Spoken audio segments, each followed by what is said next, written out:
تو کسی بھی غیر مسلم کی کوئی نیکی اللہ تعالیٰ فرما رہا ہے میں قبول نہیں کروں. وہ فی الآخرۃ من، دنیا میں صلہ دے گا. نمتعہم قلیلا، دنیا میں ہم ان کو صلہ دیں گے. اس لیے کہا وہو فی الآخرۃ من الخاسرین، آخرت میں ہم ان کو ناکام کر دیں گے، وہ خسارے میں. دنیا میں اپنی نیکی کا کچھ صلہ وہ پائیں گے. قل تمتعوا، خود اللہ بھی کہہ رہا ہے نفع اٹھا لو میں دے رہا ہوں. لیکن موت کے بعد اولئک الذین، یہ وہ لوگ ہیں جنہوں نے دنیا میں اپنے آپ کو سمجھا کہ ہم تو بہت اچھے کر رہے تھے. حبطت اعمالہم، لیکن ان کے اعمال ضائع ہو گئے اور اللہ تعالیٰ نے ان کی کوئی قیمت نہ لگائی. یہ ایک قانون ہو. دوسرا قانون، جو دین پہ چلنے والے ہیں ان کے ساتھ کیا ہوگا؟ اگر وہ پورے دین پر چل رہے ہیں تو پھر قرآن خوشخبری دیتا ہے انتم الاعلون، تم سب سے بلند رہو گے، تم سب سے عزت والے ہوگے. ان کنتم مؤمنین، اگر یہ دین پر چلنے والے ہوں گے پورے تو پھر کیا ہوگا؟ لفتحنا علیہم برکات من السماء والارض، زمین آسمان کی برکتوں کے دروازے تمہارے لیے اللہ تعالیٰ کھول دے گا. صرف دنیا میں اللہ کیا کرے گا اس کو میں آپ کو بتا رہا ہوں جو اللہ نے قرآن میں وعدے کیے ہیں. اگر تم پر کوئی دشمن چڑھ آتا ہے تو وَكَانَ حَقًّا عَلَيْنَا نَصْرُ الْمُؤْمِنِينَ، پھر میرے ذمے ہے میں تمہاری مدد کروں. اور اگر اللہ تمہاری مدد کرے تو پھر کیا ہوگا؟ پھر وَلَن تُغْنِيَ عَنْكُمْ فِئْتُكُمْ شَيْئًا وَلَوْ كَثُرَتْ وَأَنَّ اللَّهَ مَعَ الْمُؤْمِنِينَ، پھر ساری دنیا تم پہ چڑھائی کر دے اور اللہ تمہارے ساتھ ہو تو پھر تمہارا کوئی کچھ نہیں بگاڑ سکتا. اللہ کے محبوب کا فرمان ہے، مسلم شریف کی روایت ہے، صحیح ساری کتابوں میں ہے، لن یغلب 12,000 من قلت، 12,000 اگر مسلمانوں کی تعداد ہو پوری دنیا میں، صرف 12,000، اور باقی ساری دنیا کا باطل ایک طرف ہو، تو انہیں اس وجہ سے شکست نہ ہوگی کہ یہ تھوڑے تھے، اس وجہ سے شکست نہیں ہوگی. اگر 12,000 کو شکست ہوئی ہے 12 لاکھ کے مقابلے میں یا 12 کروڑ کے مقابلے میں، تو شکست کی وجہ اللہ تعالیٰ کا نبی فرما رہا ہے کمی نہیں ہے، شکست کی وجہ ان کا اللہ سے تعلق کا ٹوٹنا یا ان کے اندر گناہوں کا پایا جانا، ورنہ 12,000 مسلمان ساری دنیا کے لیے کافی ہیں.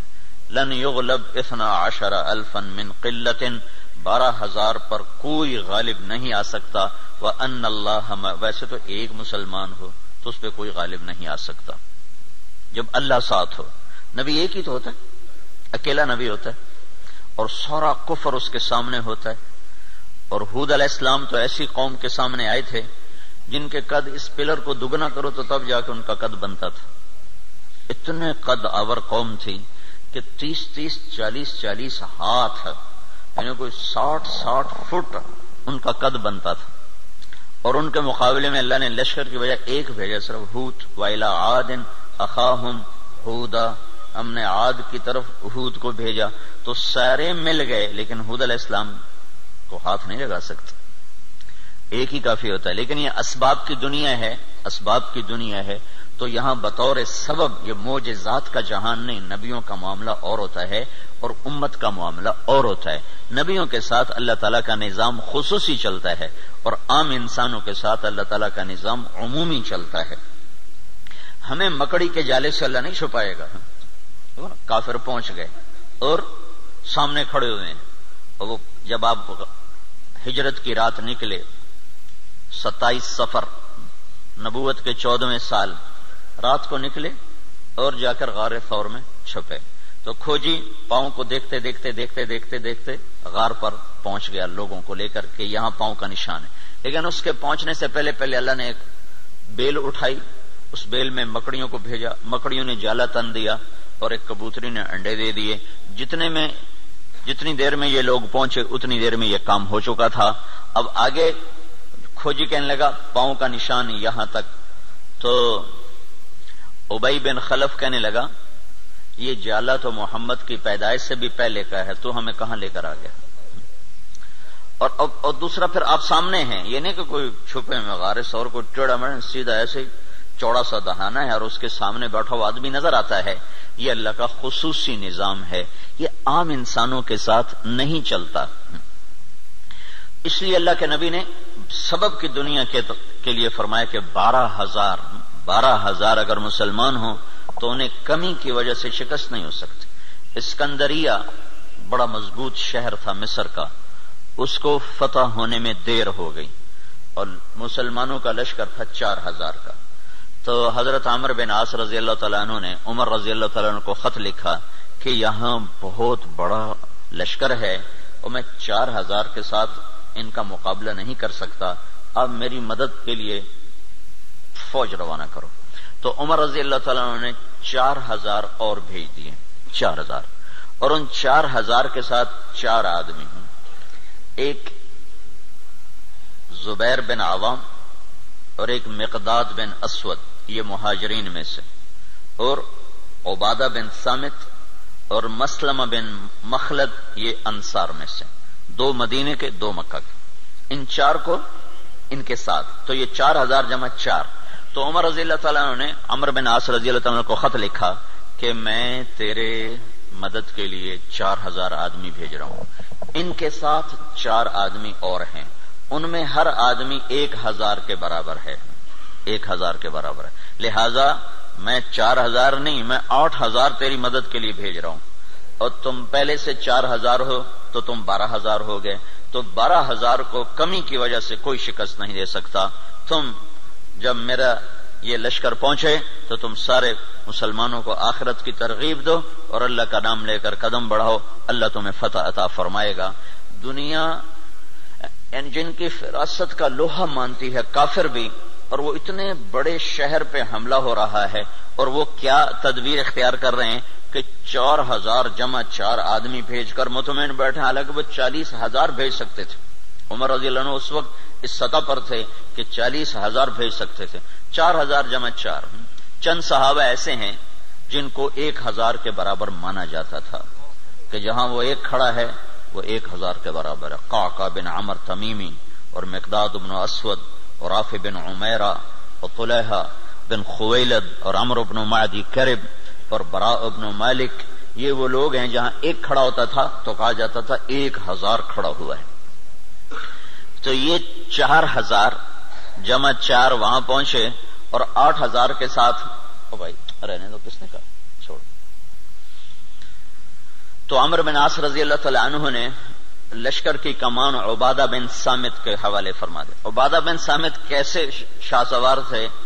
وہ جنگل میں نکل کے تہجد پڑھ رہے تھے، جنگل میں، جنگ کے دنوں میں، تو مصریوں کی ایک ٹولی اوپر سے نا راؤنڈ لگاتی ہوئی آ رہی تھی، 20 گھوڑ سوار، 20 آدمی، 20۔ تو انہوں نے دیکھا کہ ایک عرب سپاہی نماز پڑھ رہا ہے، تو انہیں ایک دم حملہ کیا، ان کی تلوار پاس تھی، انہوں نے پیچھے پلٹ کے دیکھا 20 یہ اکیلے ہیں، اور وہ گھوڑ سوار یہ پیدل، انہوں نے تلوار اٹھائی اور 20 میں سے 16 کو قتل کیا، باقی 4 بھاگ گئے۔ جب وہ بھاگے تو پھر اللہ اکبر، پھر نماز شروع کر۔ تو ان کے سر پہ انہوں نے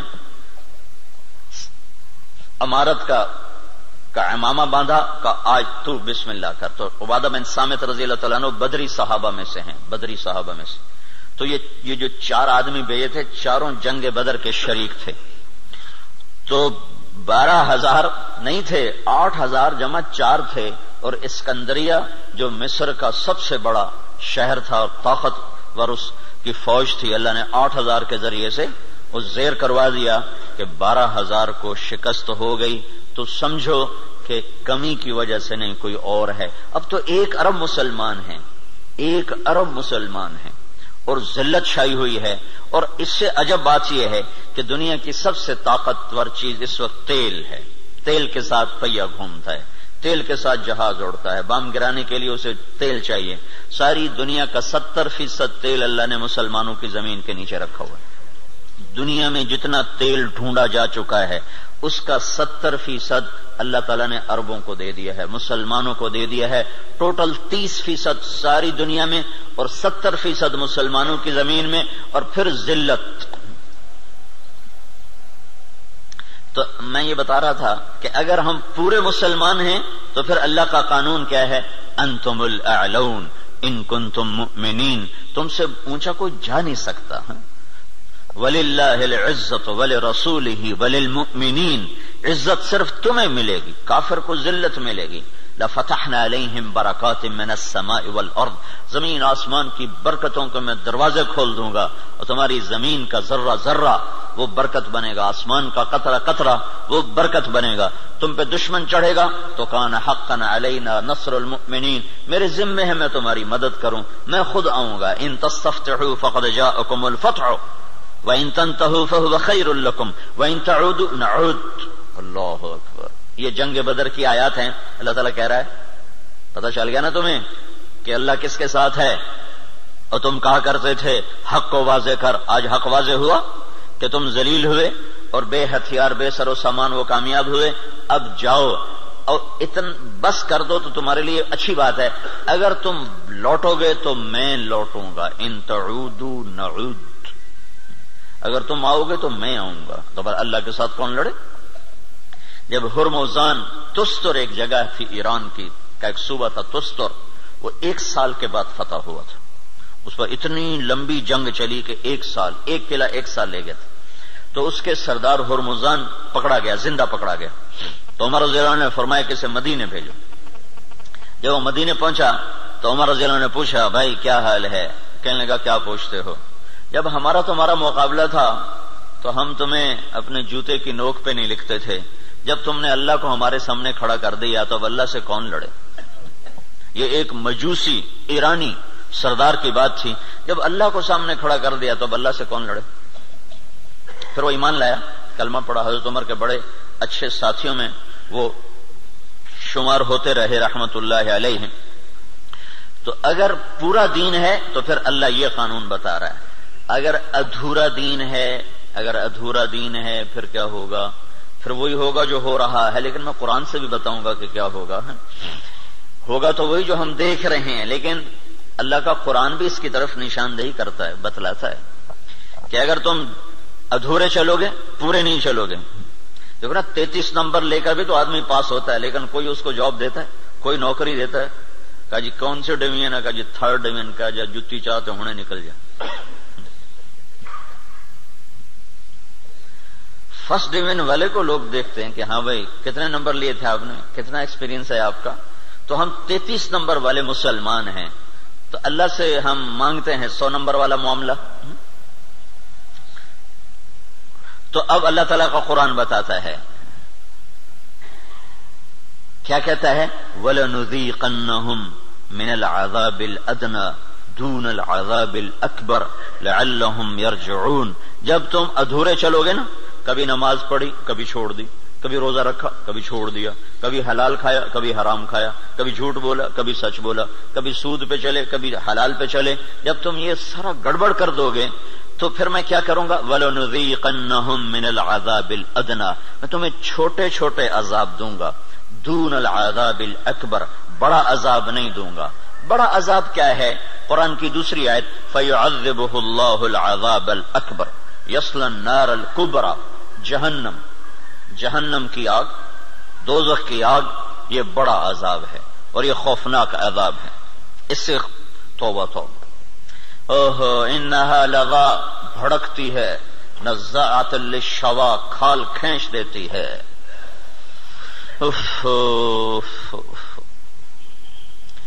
اللہ تعالیٰ کہہ رہا ہے میں چاہوں گا کہ تمہیں دوزخ میں نہ ڈالوں، یہیں صاف کروں، پھر بھی گناہ رہ گئے تو پھر جہنم میں جائے گا، پھر بھی اگر رہ گئے تو جہنم میں جائے گا۔ جب کوئی آدمی فرض نماز چھوڑ دیتا ہے اور پھر وہ توبہ نہیں کرتا، چھوڑے ہی جاتا ہے تو اس کے نام کا ایک دروازہ جہنم میں کھول دیا جاتا ہے، اسے اس دروازے میں سے گزرنا پڑے گا چاہے ایمان پہ خاتمہ ہو۔ اللہ تعالیٰ کے نبی جب معراج پر گئے تو ایک جگہ دیکھا لوگ الٹے لٹکے ہوئے نا، تو ان کو نیچے سے آگ جلا رہی، ان کے پاؤں بندھے ہوئے رسے سے اور ان کو نیچے سے آگ جلا رہی۔ تو آپ نے پوچھا یہ کون لوگ ہیں؟ کہا جو روزہ نہیں رکھتے تھے۔ تو روزہ نہ رکھنا یہ تو مسلمان کے لیے، کافر سے تو روزہ مطلوب نہیں۔ ایک جگہ آپ نے دیکھا ایک آدمی لیٹا ہوا ہے تو ایک فرشتے کا ہاتھ میں پتھر ہے بہت بڑا، اس کے سر کے اوپر مارتا ہے، اس کا سر کیما ہو جاتا ہے، پتھر دور جا گرتا ہے، وہ پتھر اٹھانے جاتا ہے، واپس آنے تک اس کا سر ٹھیک ہو جاتا ہے، وہ پھر اس کے سر پہ پتھر مارتا، وہ پھر کیما ہو جاتا ہے۔ تو آپ نے پوچھا یہ کون ہے؟ کہ یہ وہ جو عشاء کی نماز پڑھے بغیر سو جاتا تھا۔ جو عشاء پڑھے بغیر، اور لاکھوں کروڑوں مسلمان ایک نماز بھی نہیں پڑھتے، عشاء کی کیا بات ہے، ایک بھی نہیں پڑھتے. تو بڑا عذاب آگے کا ہے، بہت خوفناک ہے، بہت خوفناک ہے. آگے آپ گئے تو آپ نے دیکھا ایک آدمی کا پیٹ ہے جیسے گنبد ہوتا ہے، گنبد کی طرح بڑا پیٹ ہے، اس پیٹ کے اندر سانپ گھسے ہوئے ہیں اندر، اور اس کو اندر سے ڈس رہے ہیں، اس کی چیخ و پکار ہے. تو آپ نے کہا یہ کون ہے؟ کہا یہ سود کھانے والے. تو بڑا عذاب آگے ہے، زلزلہ، دشمن کی چڑھائی، دشمن کے ہاتھوں قتل، دریاؤں کا سوکھ جانا، بجلی کا ختم ہو جانا، محبتوں کا اٹھ جانا، برکتوں کا اٹھ جانا، آپس کی لڑائیاں، قتل و غارت، بد امنی، مہنگائی. یہ ہے وَلَنُذِيقَنَّهُم مِّنَ الْعَذَابِ الْأَدْنَىٰ، چھوٹے چھوٹے عذاب دوں گا، دون العذاب الاکبر، بڑا نہیں دوں گا. لعلہم یرجعون، شاید تم مسجدیں بھر دو اور تم توبہ کر لو اور تم اللہ کے سامنے جھک جاؤ اور تم اللہ کو منا لو اور اللہ کے نبی کے طریقوں پر آ جاؤ. تو ما یفعل اللہ بعذابکم ان شکرتم وآمنتم وکان اللہ شاکرا علیما. اللہ تعالیٰ فرماتا ہے تمہیں سزا دے کے مجھے کیا خوشی ہوتی، تمہیں سزا دے کے مجھے کیا خوشی ہوتی. تم انسان بنو، جو کہتا ہوں کرو، جس سے روکتا ہوں چھوڑو، تو میں تمہیں عذاب دے کے مجھے کوئی خوشی نہیں ہے، لیکن تم میرے مان کے چلو، میرے بن کے. آپ 5000 تنخواہ دے کر اگلے کی کھال اتار دیتے، ذرا سا گڑبڑ کر دے تو اس کی ماں بیٹی نہیں چھوڑتے. اور اللہ تعالیٰ سر سے لے کر پاؤں تک وجود دیتا ہے. ایک سیل ساری دنیا مل کے نہیں بنا سکتی. ایک سیل میں جو جہان کام کر رہا ہے، ساری دنیا عاجز ہے اس ایک سیل کا. صرف ایک سیل کا جہان سمجھنے سے دنیا کا انسان عاجز ہے. اور کئی خرب سیلز جمع ہوتے ہیں تب اللہ ایک انسان بناتا ہے. ہر سیل میں ایک کائنات ہے جس کا نظام اللہ تعالیٰ چلاتا ہے. تو اس کے بعد اس کا اتنا حق نہیں ہے کہ میری مان کے چل، میری مان. اطیع اللہ واطیع الرسول، اللہ کی مانو اور اللہ کے رسول کی مانو، اپنی مرضی پہ نہ چل. اور پھر اس میں اللہ تعالیٰ ایک ہمارے ساتھ سودا کرتا ہے کہ عبدی انت ترید وانا ارید ولا يكون الا ما ارید فان سلمت لي فيما ارید كفيتك فيما تريد وان لم تسلم لي فيما ارید اتعبتك فيما تريد ولا يكون الا ما ارید. اے میرے بندے، ایک تیرا ارادہ ہے، ایک تیرے رب کا ارادہ ہے. جو تو چاہتا ہے وہ اللہ کے ارادے کے بغیر نہیں ہو سکتا، جو اللہ چاہتا ہے وہ تمہارے بغیر کر دیتا ہے. تو ایک کام کرو، یہ اس چند روزہ زندگی میں جو میں کہوں کرتے جاؤ کرتے جاؤ کرتے جاؤ کرتے جاؤ. یہ نہ دیکھو کہ نفع کیا ہے نقصان کیا ہے، یہ دیکھو کہ اللہ کیا چاہتا ہے اور اللہ کا رسول کیا کہتا ہے. بس تم یہ کرتے جاؤ تو کیا ہوگا، کفیتک فیما ترید، جو تم چاہو گے میں کر دوں گا. وَإِن لَّمْ تُسَلِّمْ لِي فِيمَا أُرِيدُ، اگر تم نے یہ نہ کیا تو أَتْعَبْتُكَ فِيمَا تُرِيدُ وَلَا يَكُونُ إِلَّا مَا أُرِيدُ، تو پھر میں تمہیں تیری چاہتوں میں تھکا دوں گا، تو جو خوار کر دوں گا اور ہوگا وہ جو تیرا رب چاہتا ہے. تو ادھورے دین پر کیا ہوتا ہے، ادھورے دین پر ہاں اللہ تعالیٰ یوں کہتا ہے، ضرب اللہ مثلا قریة كانت آمنة مطمئنة يأتيها رزقها رغدا من كل مكان فكفرت بأنعم الله فأذاقها الله لباس الجوع والخوف بما كانوا يصنعون. جب تم دین پر چلتے ہو تو اللہ کہتا ہے میں خوف دور کر دیتا ہوں، ولا يبدلنهم من بعد خوفهم امنا، میں خوف دور کرتا ہوں، امن قائم کرتا ہوں، بے برکتی دور کرتا ہوں، برکتیں لے کر آتا ہوں. اور جب تم بگڑتے ہو تو پھر میں کیا کرتا ہوں کہ میں ساری برکتیں واپس لیتا ہوں. پھر اور کیا کرتا ہوں، پھر میں خوف طاری کرتا ہوں اور بھوک طاری کرتا ہوں. فَأَذَاقَهَا اللَّهُ لِبَاسَ الْخَوْفِ وَالْجُوعِ. جب تم میری مانتے ہو تو زمین آسمان تمہاری نوکری کرتے ہیں، اور جب تم پھر ٹکراتے ہو تو پھر کیا ہوتا ہے کہ میں برکتیں واپس لیتا ہوں اور بھوک اور خوف کا لباس پہنا دیتا ہوں. دیکھو یہاں لباس کا ہے، لباس سارے جسم پر ہوتا ہے. خوف دل کی کیفیت کا نام ہے اور بھوک پیٹ کی کیفیت کا نام ہے. صرف پیٹ میں بھوک ہوتی ہے اور سارا بدن بے قرار ہوتا ہے، صرف دل میں خوف ہوتا ہے اور سارا بدن بے قرار ہوتا ہے. اور اگر جسم کے ایک ایک رونگٹے میں بھوک پڑ جائے اور ایک ایک رونگٹے میں بھوک ڈال دی جائے اور ایک ایک رونگٹے میں اللہ تعالیٰ خوف ڈال دے تو پھر اس آدمی کا کیا حال ہوگا، یا اس معاشرے کا کیا حال ہوگا جس کے روئے میں خوف اور بھوک کو ڈال دیا جائے. تو یہ اللہ تعالیٰ چھوٹے عذاب کی نشاندہی کر رہا ہے اپنی کتاب میں، اپنے قرآن میں، کہ جب تم نافرمانیاں کرتے ہو تو ظہر الفساد فی البر والبحر، زمین و آسمان میں، بر خشکی اور تری میں، کبھی سمندروں میں موجیں اٹھتی ہیں، کبھی زمین کی برکتیں گم ہو جاتی ہیں، کبھی زمین کپ کپاتی ہے، کبھی پہاڑ لرز جاتے ہیں، کبھی آسمان بے موسم بارشوں پہ اتر آتا ہے، کبھی ہوائیں پاگل ہو جاتی ہیں، کبھی محبتیں مٹ جاتی ہیں۔ یہ کیوں ہوتا ہے؟ یہ کیوں ہوتا ہے؟ جب تم بما کسبت ایدی الناس، یہ تمہارے اپنے ہاتھوں کی کمائی سے ہوتا ہے، تمہارے اللہ کا نہ ارادہ نہیں، تمہارے اپنے ہاتھوں سے ہوا ہے۔ بما کسبت ایدی الناس، یہ تمہارے اپنے ہاتھوں کی وجہ سے ہے۔ لیذیقہم بعد الذی عملوا، اللہ کہہ رہا ہے یہ تمہارے پوری سزا نہیں ہے، چھوٹی سزا، تھوڑی سزا، تھوڑی سزا کہ تم اللہ کی طرف رجوع کرو۔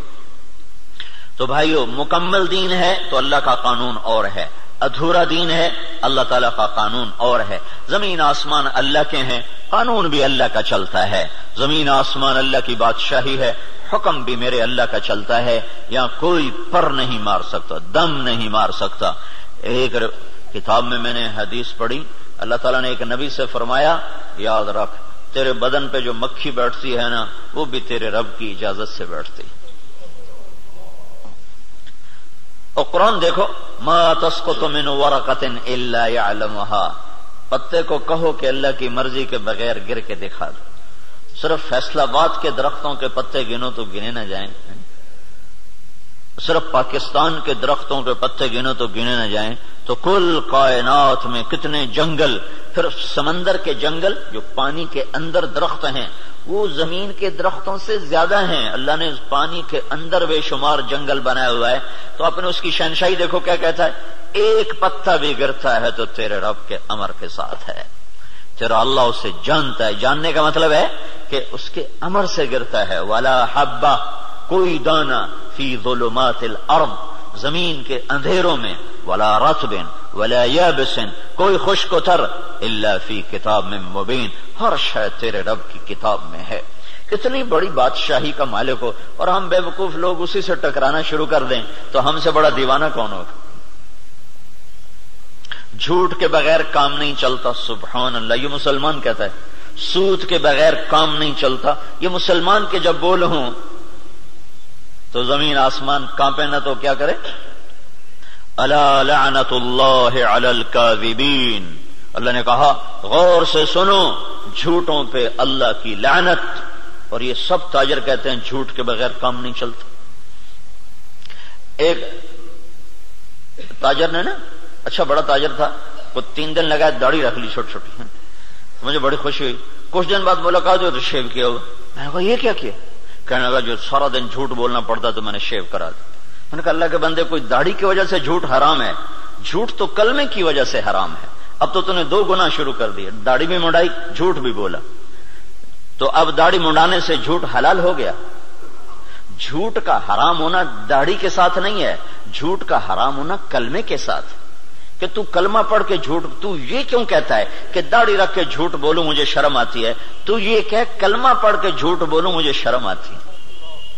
کلمہ پڑھنے کے بعد جھوٹ بولنا بے حیائی ہے نا، کہ داڑھی رکھنے کے بعد۔ داڑھی تو سکھوں نے بھی رکھی ہوئی۔ یہ میرے اللہ کے نبی کا امر ہے، حکم ہے، یہ اور حکم ہے، وہ اور حکم ہے۔ ایک کی وجہ سے دوسرا چھوڑ دوں، ایک کی وجہ سے دوسرا چھوڑ دوں، یہ کہاں کی نادانی ہے؟ تو اس کو بات سمجھ میں اس نے پھر رکھ لی۔ تو اب جب تاجر کہے جھوٹ کے بغیر کام نہیں چلتا، سود کے بغیر تجارت نہیں چلتی، اور اللہ کہے لعنت اللہ علی الکاذبین، جھوٹوں پہ اللہ کی لعنت، اور اللہ تعالیٰ کہے فاذنوا بحرب من اللہ ورسولہ، یا سود چھوڑ دو یا اللہ اس کے رسول سے جنگ لڑنے کے لیے تیار ہو جاؤ۔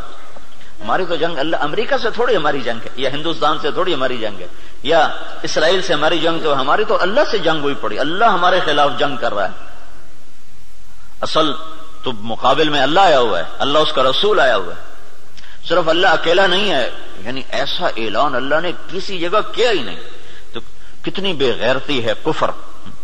دنیا کا سب سے بڑا گناہ ہے کفر، دنیا کا سب سے بڑا جرم ہے شرک، اور کفر کہ شہنشاہ اعظم خلاق علیم کو نہ ماننا، یا ماننا تو اس کا شریک ماننا. اللہ تعالیٰ نے اس کے لیے نہیں کہا کہ میں تیرے خلاف لڑائی کروں گا. ان کو دھمکیاں دیں جہنم میں ڈالوں گا، آگ میں ڈال دوں گا، تباہ کر دوں گا. لیکن سود کھانے والا 5 وقت کا نمازی بھی ہے تو اللہ کہتا تیار ہو جا، تیری میری جنگ ہے. اور صرف میری نہیں، میرا رسول بھی تیرے ساتھ جنگ کرے گا. میں بھی کروں گا، میرا رسول بھی کرے گا. بڑا جگر ہے لوگوں کا جو اتنے بڑے اعلان کے بعد کہیں جی سود کے بغیر تو پھر کام نہیں چلتے.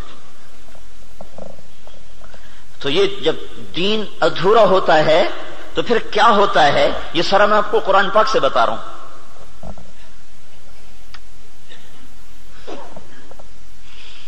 ہائے ہائے میرے بھائیو، اگر اللہ کے رسول کی ہمیں پشت پناہی نہ ہوتی تو اللہ کی قسم ہم بندر خنزیر بن چکے ہوتے. دعا دو اس مدینے والے کو جو اتنا رویا ہے. کوئی نبی اتنا نہیں رویا کہ اللہ کو جبریل بھیجنا پڑے کہ بس کر اتنا نہ رو. کوئی نبی اتنا نہیں رویا ہے. تو تمہارا نبی اتنا رویا ہے کہ ایک دفعہ نہیں سینکڑوں دفعہ جبریل آیا ہے، یا رسول اللہ کہہ رہا ہے اتنا نہ رو. اور اس کو چھوڑو، قرآن کی گواہی سنو، قرآن کی جو قیامت تک پڑھا جائے گا. اور ہر گھر میں ہے. حدیث پاک تو انہی کے گھر میں ہوگی جس کو تھوڑا حدیث کا علم ہے، لیکن قرآن تو ہر پڑھے لکھے ان پڑھ کے گھر میں ہوتا ہے. تو میرا اللہ قرآن میں اپنے نبی سے کہتا ہے فَلَا تَذْهَبْ نَفْسُكَ عَلَيْهِمْ حَسَرَاتٍ. میرا نبی یہ انسانوں کے لیے اتنا نہ رو کہ روتے روتے تو خود ختم ہو جائے. یہ اگر ان کے آنسو نہ ہوتے اور ان کی دعائیں نہ ہوتی اور ان کا رونا دھونا نہ ہوتا تو اللہ ہم پر بھی ایسے ہی رندہ چلاتا جیسے پہلی قوموں پہ رندہ چلا کہ بندر بنا دو، خنزیر بنا دو، پتھروں سے دبا دو، پانیوں سے بہا دو، ہواؤں سے اڑا دو. کر دیتا. اللہ کی ہم سے کیا رشتہ داری، کیا تعلق. ان اللہ لغنی عن العالمین. اللہ کا میں سب سے بے نیاز، سب سے غنی. سب سے پہلا رسول نوح علیہ الصلوۃ والسلام، اور 5 بڑے رسولوں میں ایک نوح علیہ السلام، ابراہیم علیہ السلام، موسیٰ علیہ السلام، عیسیٰ علیہ السلام، محمد صلی اللہ علیہ وسلم. 5 بڑے رسولوں میں 1,24,000 نبی اور رسول، 313 رسول. پھر 313 میں 5 سب سے اعلی نمبر، ان میں سب سے بڑے محمد الرسول اللہ صلی اللہ تعالی علیہ وسلم ہیں. تو اللہ تعالیٰ نوح علیہ السلام سے اللہ نے کہہ دیا انی اعظک ان تکون من الجاہلین. اللہ اکبر، اللہ اکبر. نوح دوبارہ سفارش کی تو نبوت جا سکتی ہے. اللہ اکبر. حالانکہ اللہ نے لینی نہیں تھی، لیکن اللہ نے اپنی بے نیازی دکھائی ہے کہ میں نے تمہیں کہا تھا کافر کے لیے دعا نہ کرنا، کافر کے لیے دعا نہ کرنا. اور یہ کافر ہے. انہ لیس من اہلک انہ عمل غیر صالح فلا تسألنی ما لیس لک به علم انی اعظک ان تکون من الجاہلین. اس لیے تو نوح علیہ السلام قیامت کے دن کہیں کہ میں نہیں سفارش کر سکتا، میں نے اپنے بچے کے لیے دعا مانگی تھی. اور نوح علیہ السلام کو پتہ نہیں تھا کہ یہ کافر ہے. اگر پتہ ہوتا تو کبھی نہ مانگتے. اس لیے انہوں نے کہا لا تکن من الکافرین. اگر پتہ ہوتا تو کہتے لا تکن من الکافرین. انہیں پتہ نہیں تھا، وہ منافق تھا. کہا لا تکن مع الکافرین. مع اور من، مع کا مطلب تھا کہ تو مسلمان ہے، تو کافروں کے ساتھ کیوں جا رہا ہے. ان کو معلوم نہیں تو اس نے اپنا کفر چھپائے رکھا. اگر معلوم ہوتا تو پھر کہتے لا تکن من الکافرین، کافروں میں سے مت ہو. کہا نوح دوبارہ بات نہیں کرنی ہے، دوبارہ نہیں بات کرنی ہے. تو اللہ تو اتنا بے نیاز ہے، تو ہماری کیا حیثیت. یہ تو اس سے محمد مصطفیٰ سے اللہ نے پیار ہی ایسا کیا ہے کہ اس کے طفیل ہم بھی نبھ گئے. اور ہماری بھی لاٹری نکل آئی کہ اللہ نے ہمیں حضرت محمد صلی اللہ تعالی علیہ وسلم کا امتی بنا دیا، اور ان کی دعائیں بیچ میں حائل ہو گئیں. یا رب امتی امتی، یا رب امتی امتی، کہ آخر ایک رات آپ رو رہے ہیں اور کہہ رہے ہیں یا اللہ، ابراہیم علیہ السلام نے کہا تھا فَإِنَّهُ مِنِّي وَمَنْ عَصَانِي فَإِنَّكَ غَفُورٌ رَحِيمٌ. یا اللہ جو یہ آپ نے بات دہرائی قرآن کی آیت. پھر کہا یا اللہ، عیسیٰ علیہ السلام نے تجھ سے کہا تھا ان تعذبهم فانهم عبادك وان تغفر لهم فانك انت العزیز الحکیم. اے میرے رب تو انہیں معاف کر دے تو مہربان ہے، تو انہیں پکڑ لے تو رب ہے، عذاب دینا تجھے حق ہے، معاف کرنا بھی تیری رحمت ہے، تیری مرضی ہے. دونوں نبیوں نے کہا تیری مرضی. یا اللہ یا اللہ، نہ میں ابراہیم کی کہتا ہوں نہ میں عیسیٰ کی کہتا ہوں، میں تو اپنی کہتا ہوں. یا رب امتی امتی، یا رب امتی امتی، یا رب امتی.